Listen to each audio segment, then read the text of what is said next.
kita ini selaras atau tidak, ya.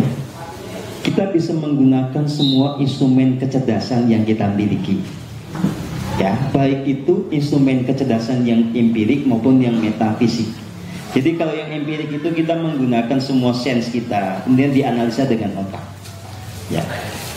Kalau yang metafisik kita menggunakan apa yang kita sebut sebagai rasa sejati, ya. Nah, untuk menggunakannya rasa sejati ini tentu saja butuh latihan tersendiri. Makanya ini nyusul lah. Kita menggunakan yang sederhana saja. Jadi kita menganalisa keberadaan diri kita berdasarkan apa yang kita rasa. Jadi ini untuk mengukur apakah diri kita ini sudah selaras atau belum. Parameternya adalah begini. Kalau Bapak semakin konsisten ada di dalam kebahagiaan, apapun kondisi yang melingkupi Anda pokoknya tiba-tiba dari sini itu muncul bahagia, itu Anda berarti semakin selaras. Kalau Anda semakin bisa menerima segala yang datang kepada diri kita, entah itu sesuai dengan harapan, entah itu bertolak belakang dengan harapan kita tidak kecewa, tidak marah, itu parameter bahwa Anda semakin selaras. Semakin Anda konsisten di dalam kedamaian, itu juga Anda semakin selaras. Ya, itu yang paling sederhana. Walaupun situasinya kadang-kadang nggak enak. Iya, situasi nggak enak itu kan di luar. Tetapi bagaimana kita tetap tenang itu kan pilihan kita. Kalau kita bisa tetap tenang dengan konsisten apapun kondisi di luar, itu indikasi bahwa Anda semakin selaras. Ya. Nah, kalau kita bicara tentang ukuran-ukuran yang lebih jauh lagi, begini.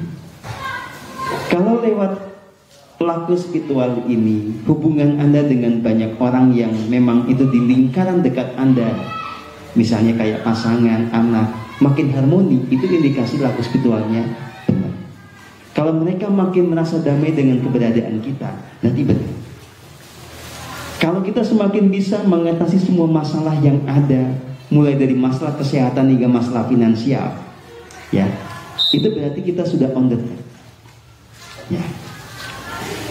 Kalau kita semakin bisa mengurangi segala kepusingan kepala kita, menjadi semakin melepas segala bentuk keruwetan dalam hidup kita, itu indikasi bahwa kita benar. Ya. Jadi spiritualitas itu praktis sebetulnya, Pak. Ya. Menerima kenyataan. Termasuk itu tadi, ketika kita semakin bisa menerima kenyataan, melihat bahwa dalam segala sesuatu ini ada keindahan.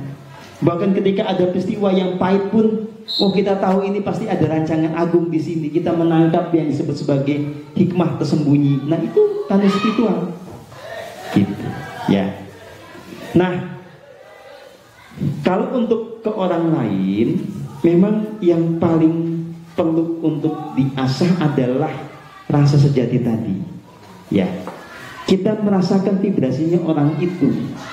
Karena kalau hanya mengandalkan kata-katanya, tutur, ya, dan sikap, itu bisa ketipu, Pak.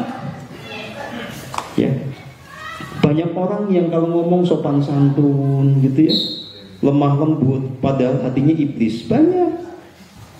Ada orang yang berjujak, berangasan, tapi malah dia jujur, dia murni jiwanya.